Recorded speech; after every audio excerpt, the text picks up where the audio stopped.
Being elite is a tough task in any sport on the planet. Whether you play baseball or basketball, or race in F1 or NASCAR, only a small percentage of athletes ever touch an elite status in any sport. Tony Stewart is one of those athletes, collecting an INDYCAR championship early in his career in 1997, before swapping to NASCAR full-time in 1999, where after 18 seasons he collected 3 championships, along with 49 Cup Series wins. But on his resume there's one NASCAR win missing. The race every driver wants to win in their career.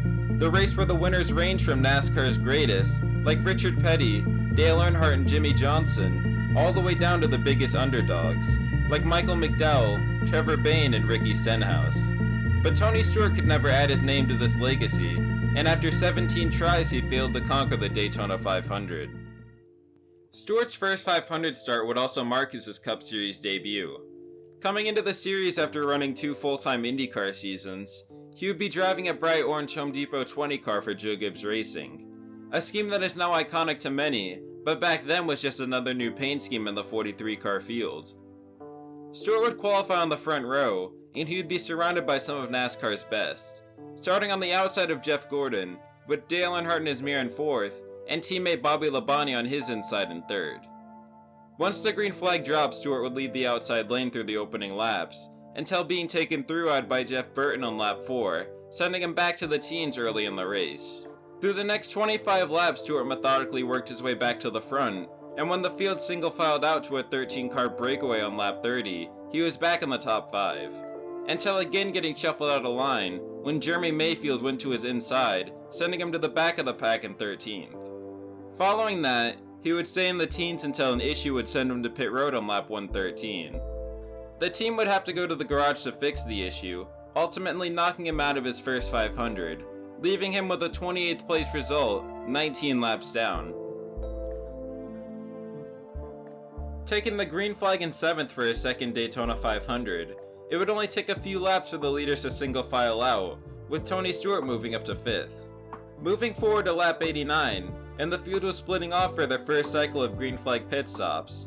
However, that's when the trouble would arise for Stewart, as when he was exiting his pit after stalling his car, he hit a tire that was on pit road, causing damage to the front end. The performance the rest of the race would be hindered because of this, forcing him to run in the late teens on the afternoon, leaving him 17th once the checkers flew to end his second showing in the Daytona 500.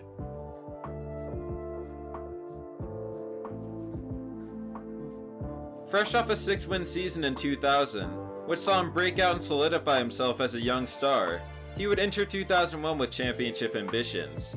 And he started off the season with a bang, capturing a win in the Budweiser Shootout to start the season, leading over half the laps in the event, en route to his first ever superspeedway win in NASCAR.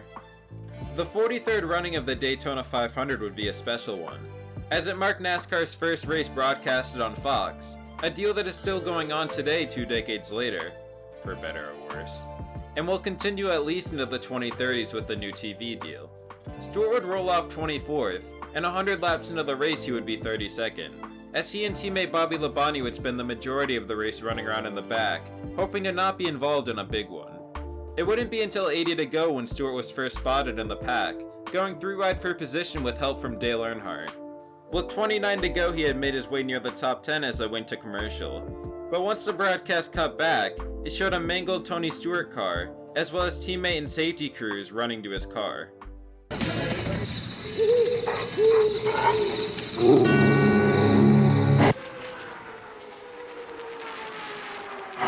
Welcome back to Daytona. It's the big one, gang. It's the big one. It's what we've all been fearing. This kind of racing is going to happen.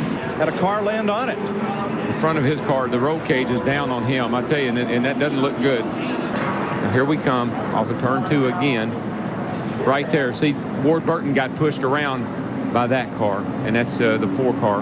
And he got in the back of Tony Stewart. Of course, Tony Stewart went airborne here. And it was Ward Burton's car being sideways that blocked up the track for everybody behind him. Boy, and it gets hit by every car in the field, seems like, and Tony Stewart's car just took a whale of a ride.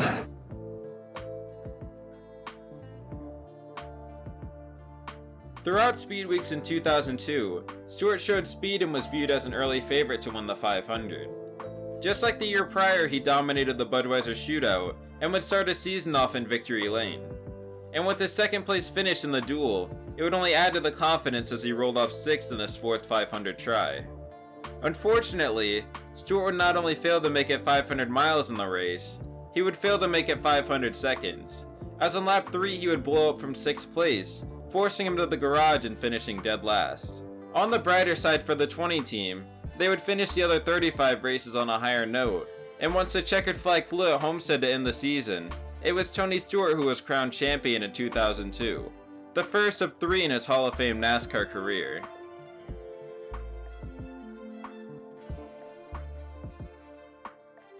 Coming into the season as the defending champion, Stewart started 8th in his 5th attempt at the 500, hoping to at least make it past lap 3 and do a full 500 miles.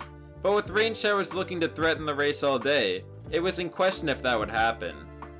Once the green flag flew, Stewart immediately drove up to 3rd and slotted in right behind the DEI cars, specifically Dale Jr., who worked well with Stewart at the super speedways early in the 2000s. On lap 37, Stewart got the lead during a cycle of green flag pit stops, and in his 5th try on the event, it marked his first ever lap sled. At the halfway point in the race, a rain shower capable of ending it was near the speedway, and the drivers raced as if any lap would be the last. Stewart would immediately get put through-eyed by Kurt Busch, sending him from 4th to 7th and out of the main pack, until a caution would fall for debris. And once the race restarted, they would only get in 1 green flag lap, until another caution would fall for the 22 car this time. And that would be all she wrote for the race, as the rain would start to fall soon after, forcing NASCAR to call the race on lap 109, leaving Stewart with a 7th place finish, his best so far in the 500.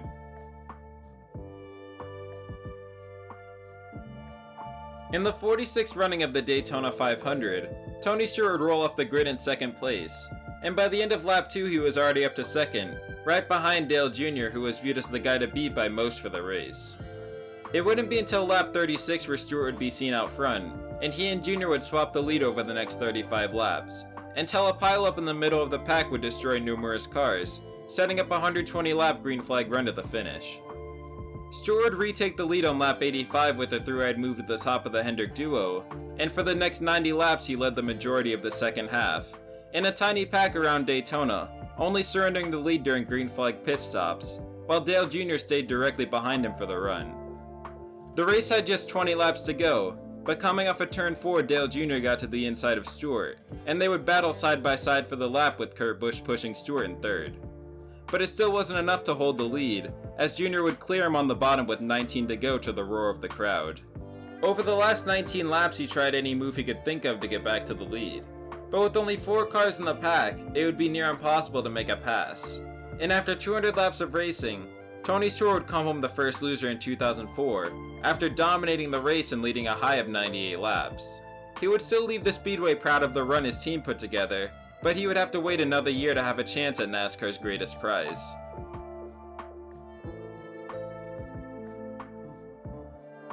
After a dominating 2004 run in the 500, Stewart wouldn't miss a beat, collecting his first Gatorade duel win, allowing him to have the best available starting spot of those not on the front row in 4th. When the green flag dropped, Stewart would go right back to what he was doing in 2004, taking the lead on lap 4, but a caution a few laps later would shuffle up the running order, keeping him from the lead until the lap 90 restart. Just like the year prior, he would dominate the middle portion of the race, only giving up the lead during green flag pit stops, and with 40 to go his biggest competition on the day would blow up, as Michael Waltrip, who had led 42 laps, was out. After this, Stewart would lead the next 34 laps, but once the green flag flew for the 6 to go restart, it would become impossible to hold off the field. Inside. I believe for this race, if I was Jimmy Johnson, I'd go to the outside. Look at Junior. He slams up to the outside. He's going to take the lead with 5 laps to go. Unbelievable. For the first time today, Dale Earnhardt Jr. leads the 500, but not for long. Here comes Stewart and a big pack on the bottom. Boy, Junior should have dove to the bottom and closed that door up. He had the pass made. Let's see if he can get that run off turn 2. Jeff Gordon in the 24th trying to push him. It's a drag race down the backstretch. Oh, Jeff Gordon's car is just not performing right now like Junior's is. Or can you? Yes, he made it. Go to the bottom now. He'll slam the door. He made it. And this crowd is on their feet going wild. What a pass. Way to go. Just move around, move around. Look at Kurt Busch in the 97th, 3 wide. He's going to make the pass. He gets by Stewart. Stewart would wind up finishing 7th after leading a dominant 107 laps on the day, a result which didn't show the speed in which they truly had. The results that did match this, however, would be later in the year, as he would capture his first points win at Daytona in the summer race, leading a staggering 151 of the 160 laps, and following that, he would collect his second NASCAR championship in 4 years.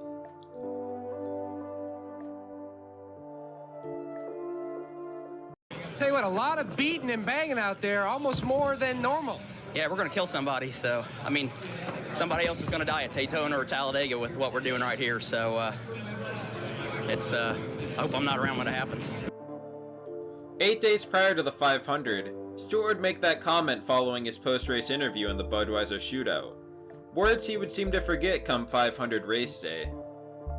On a foggy Sunday afternoon, he started his 8th try at the 500 from the 15th place position, and by lap 28 he was already to the inside of Dale Jr. for the lead, just 1 lap after making an incredible save underneath Matt Kenseth. Stewart led the next 20 laps until Jamie McMurray would pass him on the inside to take the lead, and upon losing it he was taken through right by Jeff Gordon, causing the two to make contact when Gordon slid up the track, and Stewart never lifted for him, sending both of the cars into the wall and damaging them. Stewart managed to make his way to the front of the pack by lap 104, moving into the 2nd position behind Mark Martin as they went to commercial. Look out! Wow, I can't believe everybody missed that. 20 wrecked me, guys. The 20 wrecked me plain as day. Tony, wow, man, well, it doesn't get more blatant than that. Yeah, we're going to kill somebody, so, I mean, somebody else is going to die at Daytona or Talladega with what we're doing right here, so I hope I'm not around when it happens. Due to the damage sustained in the incidents, Stewart wouldn't be capable of getting back to the front for the rest of the race, and thanks to a few late race yellows, he was able to end the day with a top 5 finish.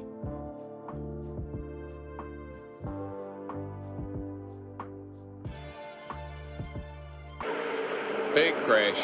Denny Hamlin involved.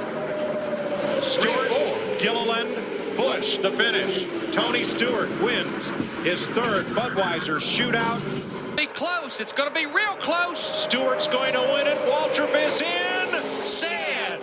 Chris, 29 career wins, 2 Nextel Cup Series championships, including a win in the Brickyard 400. But Smoke, is this the biggest event still missing from your racing resume? Absolutely. I mean, every year our goals are to win the Daytona 500, the Brickyard 400, and the championship, and we've got 2 of those 3, so this is the only missing jewel in the crown. But, you know, we've had an awesome week no matter what happens today. If we blow up on the first lap, we're going to leave here with our heads up high. But, you know, I honestly feel like this is the best chance that I've ever had and the best car that I've ever had with this Monte Carlo SS to get victory lane. Stewart spent most of the first quarter of the race in 2nd place, before driving to the outside of Kurt Busch to take the lead for the first time on the day on lap 49, leading until a caution on lap 80. But under the caution, an issue on pit road would send him back to the 20s, forcing him to climb back through the pack, and after just 70 laps he was back into the lead. Doing pretty good there, Smoke. 2-time series champion Tony Stewart back out front in the Daytona 500 laps.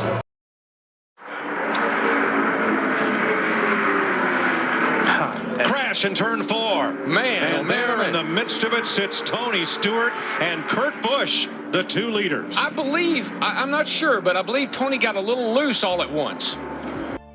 And another gut-wrenching defeat. Stewart got loose in 3 and 4 right in front of Kurt Busch, who would barely run into him, sending both of the dominant cars into the turn 4 wall, ending each of their days, and leaving Stewart in dead last for the 2nd time in the Daytona 500.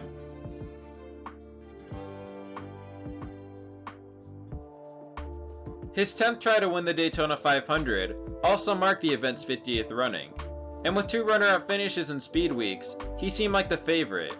Unless you saw the newest Hendrick driver for 2008, Dale Jr., who was the guy who went out and beat him in each of those races.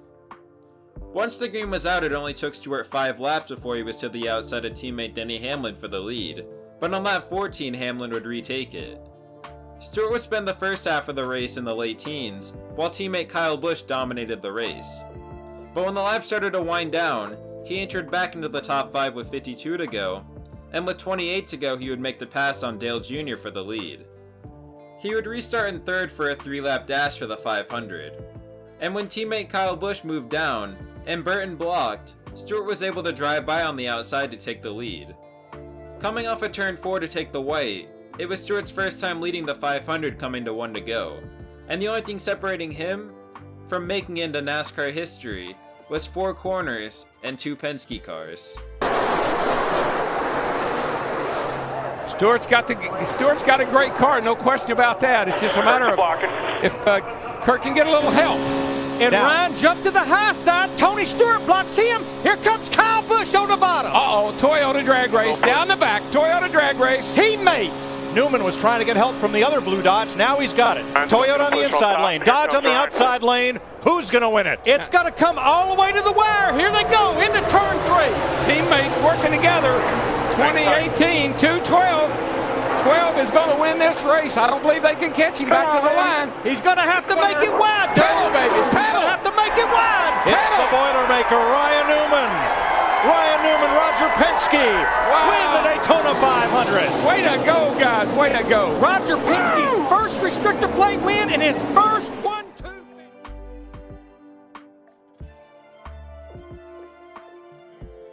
Sporting a new car for the first time in his NASCAR career, he would form a new team called Stewart Haas Racing, hiring himself and the man who beat him for the 500 last year in Ryan Newman to pilot the 2 cars.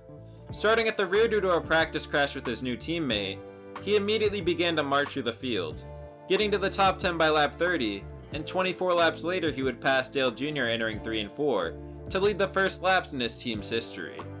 Jeff Gordon would pass him 15 laps later, and following that he would ride in the top 10 for the rest of the race, until rain started to fall, and he was left with an 8th place finish in his first run as a team owner.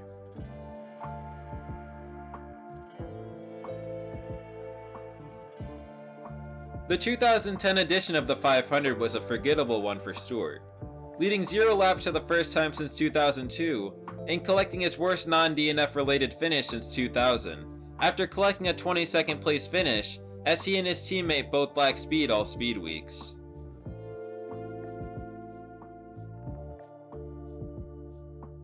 The 2011's Daytona 500 had severely altered racing compared to the norm, thanks to a repave causing the rise of tandem drafting. Stewart started 25th, and by lap 20 he was locked with Paul Menard and pushing him to the lead. Like much of the field throughout the day, he would fluctuate from the back to the front, until after the 16th caution on the day, and with the green-white checkered ahead, Stewart would find himself restarting in 2nd place for the green-white checkered. Won the IRL championship, twice the Sprint Cup championship. He's won everything at Daytona. 47 with you. Still with you. Bottom. And coming through the middle, Kurt Busch. Now down to the inside. Kurt Busch split the middle, ruining any momentum he and Mark Martin had, and as the field went down the backstretch with 2 to go, all he could do was watch them pull away, as he had just lost out on his last true opportunity at capturing a 500, finishing out the day in 13th. But at season's end, he would collect his 3rd and final championship in NASCAR, with an improbable late season comeback seeing him capture 5 wins in the final 10 races to tie Carl Edwards for the championship, and ultimately win the tiebreaker.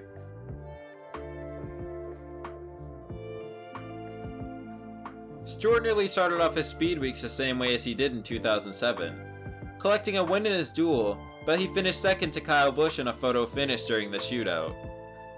Rolling off 3rd in his 14th attempt, this edition of the 500 would be ran on a Monday night, thanks to continuous rain showers from the previous 36 hours. Tony Stewart would be out of the picture all day until 5 to go, when a young Ricky Stenhouse set off a chain reaction, collecting Stewart and others and causing a big one. Once the checkered flag flew after 202 laps, Stewart was scored in 16th place, and for his 500 luck, it would only go downhill from there.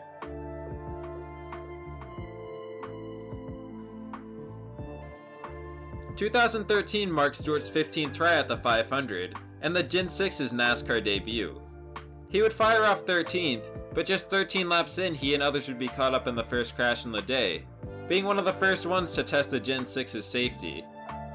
Stewart wouldn't DNF, however, and he would finish the event in 41st place, 82 laps down.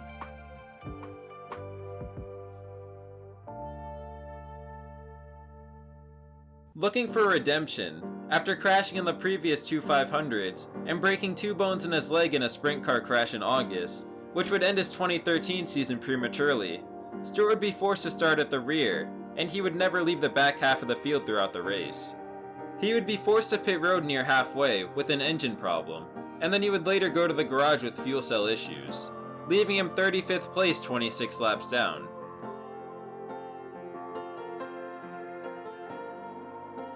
In the 57th Great American Race, and Tony Stewart's 17th try at capturing the 500, he would start 7th and keep his car in the top 10 all race. But coming off a turn 4 on lap 41, Tony Stewart unknowingly crashed out of his last opportunity to conquer the Daytona 500. Stewart would miss the 2016 500 thanks to an ATV crash in California. And at the season's end in 2016, he would hang up his helmet and retire for good.